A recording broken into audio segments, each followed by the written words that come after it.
Alhamdulillahi Rabbil alamin. Wassalatu wassalamu ala rasulina Muhammadin wa ala alihi wa ashabihi ajma'in.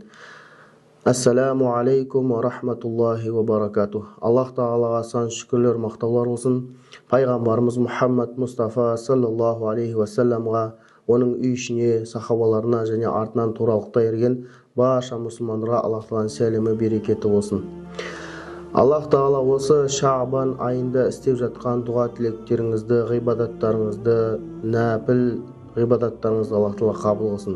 Осы Шаабан айының тағы бір ерекшелігі, бұл 14 күні түнде, Шаабан айының 14 күні түнде Барат түнінің көруі. Барат түнін білесіздер, Барат дегеніміз бұл оттан құтылу, күнәдан таза болу, және Алла Тағаланың мейіріміне, кешіріміне бөлену деген мағыналар білдіреді. Жалпы Барат түніне арналған хадистер өте көп.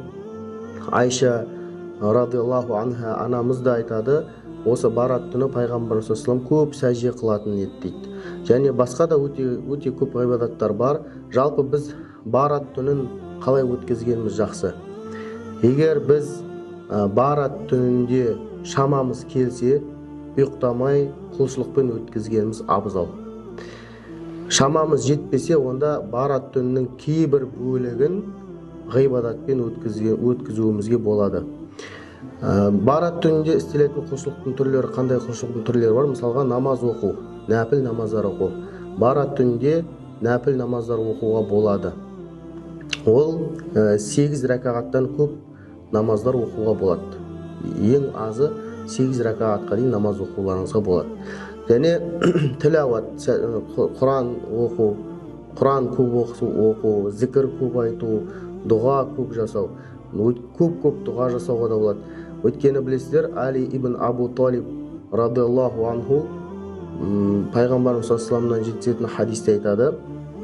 Пайғамбар саллаллаху айтады, осы Барат түнінде сіздер намазға тұрыңыздар, сол түннің күндізінде ораза тұтыңыздар. Өйткені сол түнде таң атқанға дейін Алла Тағаланың рахметі, мейірімі жауады. Алла Тағала сол түн айтады екен, кімде-кім менен кешірім сұрайтын болса, кешірейін. Кімде-кім менен ризық тілейтін болса, ризық берейін. Кімде-кім қиыншылыққа түскен болса, онымен қиыншылықтан босатайын деп таң атқанға дейін осылай әмір береді екен. Жалпы осы түннің ертеңіне 15 күні ораза тұтуға болады, нәпіл ораза. Аллах Тағала осы Барат түнінде істелетін ғибадаттарымызды Аллах Тағала қабыл қылсын, Аллах Тағала дұға тілектерімізді қабыл етсін. Аллах Тағала осы Барат түнін баршамызға берекелі өтуін нәсіп қылсын. Ва ахиру дағуана анилхамдулиллахи раббил аламин.